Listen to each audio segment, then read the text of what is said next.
Hi, everybody, and welcome back to Chaos and Crumbs Conversations. I'm Sylvia Lynette Oliver, and around here, we talk about life, family, memories, the chaos we've lived through, and the crumbs worth keeping from all of it. And today, I want to talk about where some of my stories come from. So bear with me. Because when I say I'm a storyteller, I don't think that started when I published my first book. I think it started a long time before that. It started with my mama, and it started with my Grandmama Agnes in Marietta, and it started with my Granddaddy Rufus, who lived over in Atlanta's West End. And it carried all the people who shaped me, not only in the way I remember my life, but in the way I tell stories about it. And I don't think I really understood that until I got older. Mama was a really good listener. And when I say she listened, I mean she heard you.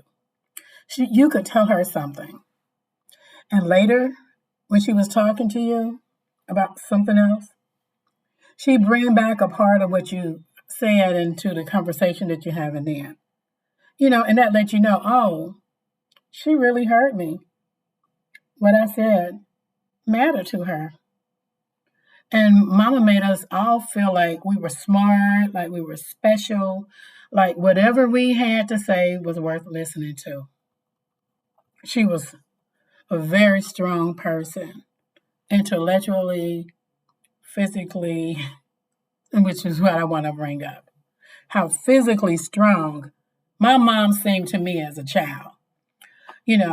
I used to think that Mama could move anything. She was just like Superwoman. And I'm not exaggerating. I mean, Mom would be in the kitchen. She was always changing stuff around. And, I saw her, I remember moving the refrigerator, you know, and I'm looking at Mama thinking, oh man, Mom's like the strongest woman in the world. But now that I'm older, I understand her real strength wasn't just physical, it was emotional, it was spiritual. And because Mama went through things that could have made her bitter, and she had plenty of reasons to spend her life focusing on the things that hurt her, but she didn't. She smiled, she sang, and Mama could sing. She could sing really good, and she played the piano. And when I say sing anything, gospel, blues, R&B, and I had an organ, and she used to play my organ. We had a piano, she played the piano, and she told stories. So many stories. And those stories still live in my head today. And that's part of the reason I write. Because Mama taught me that without ever sitting me down and saying it, that people's lives matter. That people's stories matters. Their thoughts, their memories. And sometimes what a person is carrying on the inside is completely different from what everybody can see coming from the outside. And that's actually something that connects me to one of my books called A Penny for Your Thoughts. Don't let the name fool you, okay?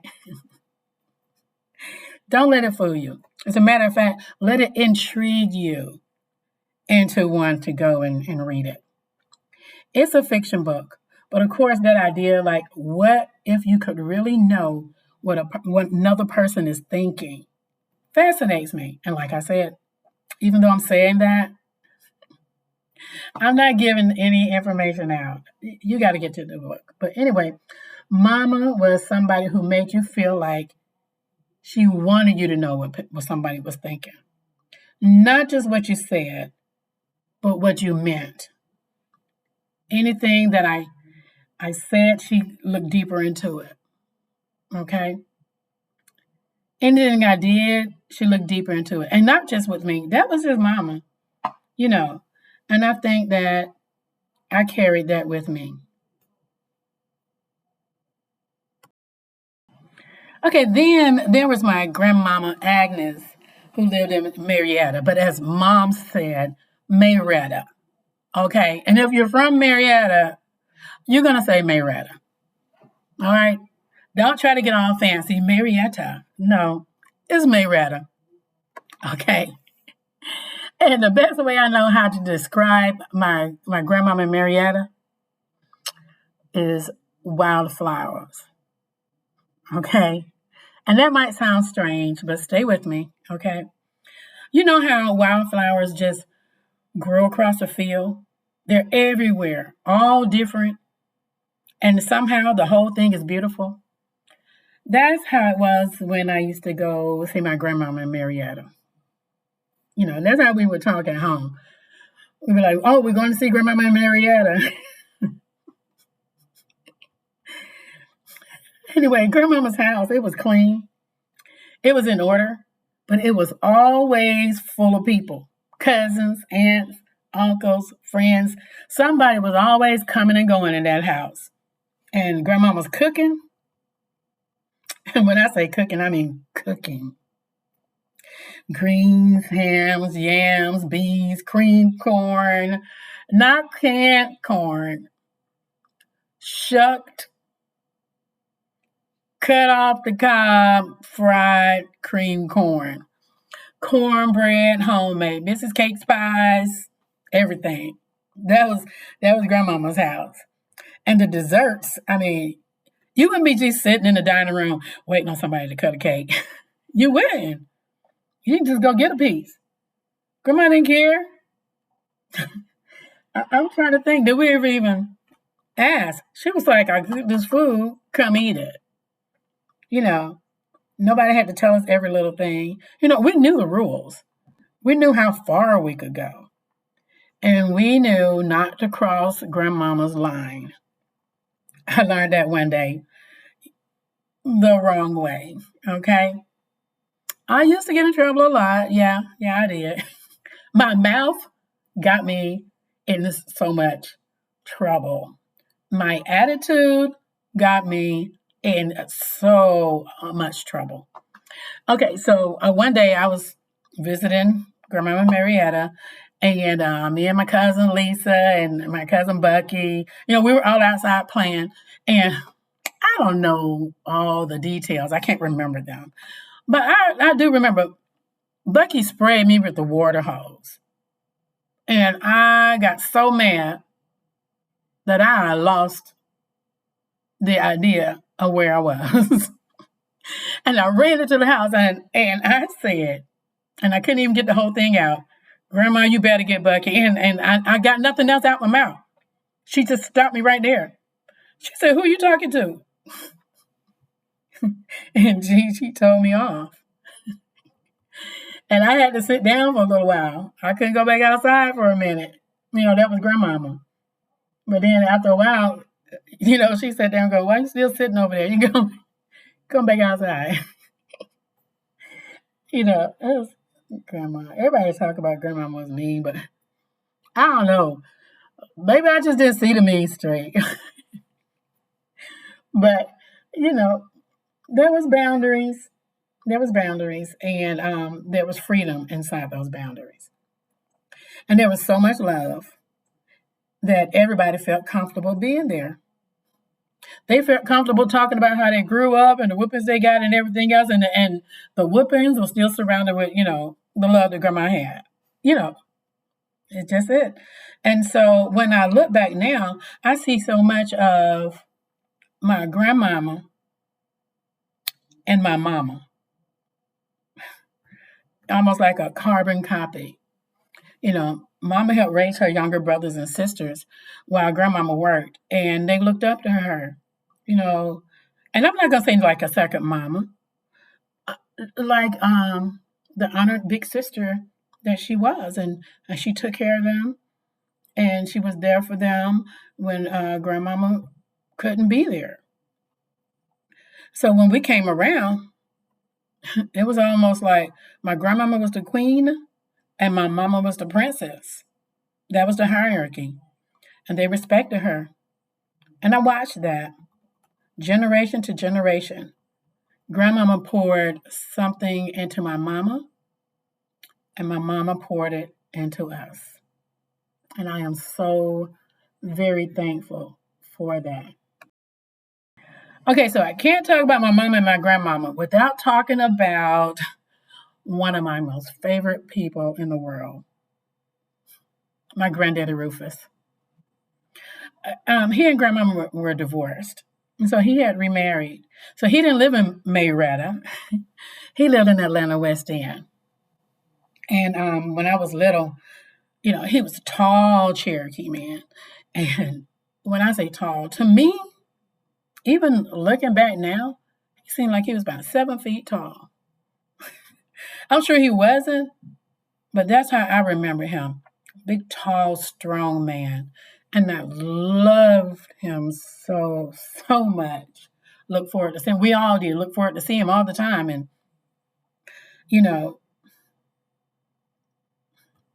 I can't even think of one negative thing to say about him.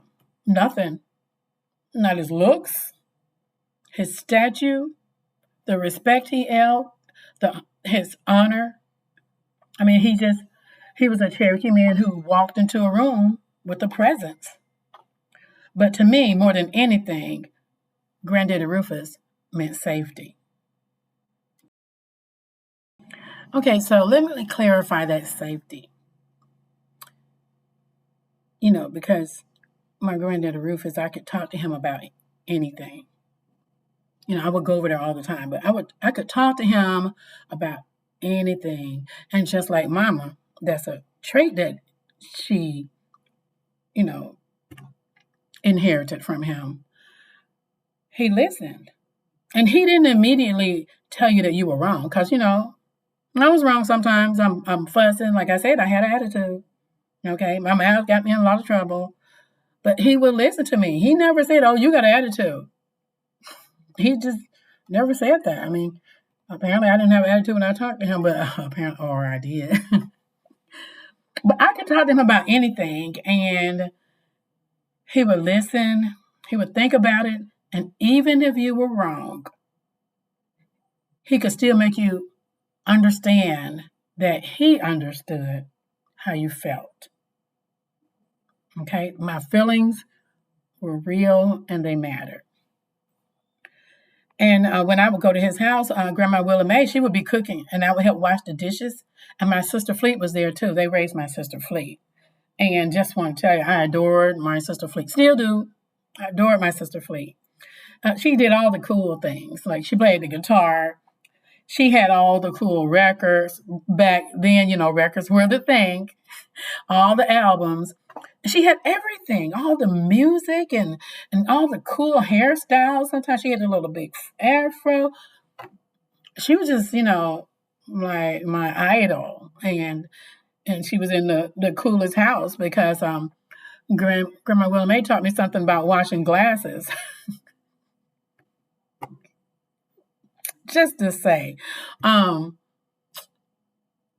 Because I was, had to basically kind of sort of run the house at home as far as the cleaning and the cooking when I was at home. But I would help wash dishes when I go to my granddaddy Rufus' house. And I used to get the dish towel and push it down in the glasses and wash them out. And she told me no, because that's going to break and cut your hand. I don't know why I remember that, but she was always watching me like, what's the practical thing she's doing and not doing? And never pestered me, about what was happening at home. So it had made that whole atmosphere when I went over to Granddaddy Rufus' house feel like a safety net. He stood out like a lighthouse.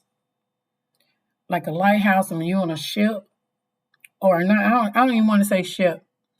Let's say you're on a little rowboat and you're just trying to make it to safety. And it's dark. It's a storm. And that lighthouse just appears in the distance, leading you in. That's how my Granddaddy Rufus made me feel. And so I just felt like Sleepers is in the most coolest place. And so going to Granddaddy Rufus' house was like stepping into another world. And I didn't want to leave, because there were things, happening in our home back in Decatur, when we were children. Things were just so difficult. There was a lot of chaos. And I'm just telling you, being with Mama's family, whether I was in Marietta with Grandmama or over in the West End with Granddaddy Rufus, it just felt like sanctuary. And I did not want those two worlds to mix. I didn't. As a child, I didn't understand that maybe I could have told somebody more about what was happening, what we were going through. I could have, but I just knew this place feels safe to me, and don't mess up the safe place. And here's the part about Granddaddy Rufus that still amazes me. There could be complete chaos happening at home. Everything could be building and building. And suddenly, knock, knock, knock, Granddaddy Rufus. Out of nowhere.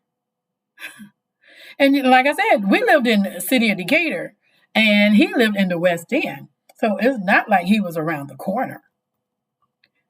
So somehow, the grace of God, he would just show up at exactly the right time. Things coming. When I say building and building, things would be building and building. And this, like the silence was like thick, like a thickness, and just he'll show up. And he didn't come through the door like demanding to know what's going on here. Nothing like that. He just come in, and we would be so happy to see him, not just from the relief.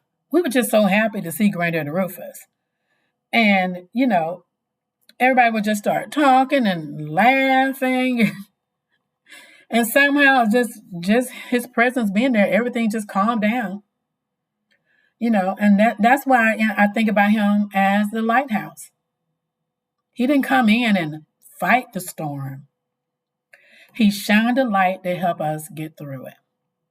And even outside our family, that was who he was. People tell me stories about how they would go to the local store and Granddaddy Rufus just be sitting out outside his car, giving people rides home. He was retired. He didn't have anything else to do. He just wanted to do that. And that's just who he was. He helped people. So I just have to say that when Granddaddy Rufus died, I could not go to his funeral. I'm not saying that something prevented me from going. Emotionally, I didn't want to go. And not because I didn't love him, because Lord knows I love my granddaddy. I loved him so much that I didn't want to accept that he was gone.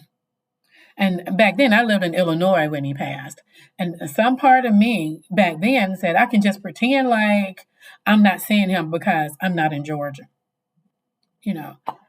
Losing him hurt. Just like when I lost my mom, that hurt. And, when you lose somebody who represents safety, you're not only grieving that person, you're grieving that place that you felt inside when you were with them. And maybe that's really what I mean when I talk about the stories we carry. We carry people. Mama is gone. Grandmama and Marietta, she's gone. Granddaddy Rufus is gone. Grandmama Willie Mae, she's gone. But they're not absent from my life. They're in the way I listen. They're in the way that I love. They're in the way that I tell stories. They're even in the way that I write the characters in my stories. So when I sit down to write something like A Penny for Your Thoughts, even though I'm creating a fictional people and fictional situations story, I'm still drawing from something real. That curiosity about what people are carrying in the inside. What are they saying? What happened before they walked into the room? What makes them feel safe? What makes them afraid? What makes them love? Those are the questions that interest me.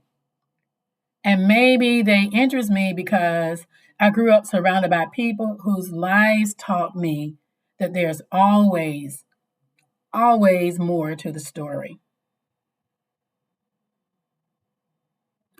So maybe that's my crumbs for today.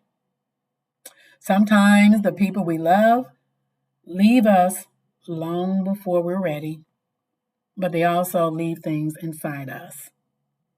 A saying, a song, a recipe, a story, a way of listening, a feeling of safety, a memory of somebody who seemed 7 feet tall when you were little.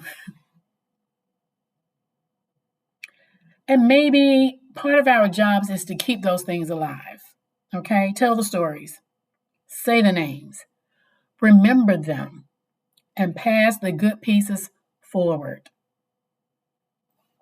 Thank you for sitting with me for another Chaos and Crumbs Conversations. I'm Sylvia Lynette Oliver, and my hope is that whether you read one of my books or listen to one of these conversations, you'll leave with a story that stays with you and a crumb worth carrying into your own life. Until next time, keep gathering the crumbs.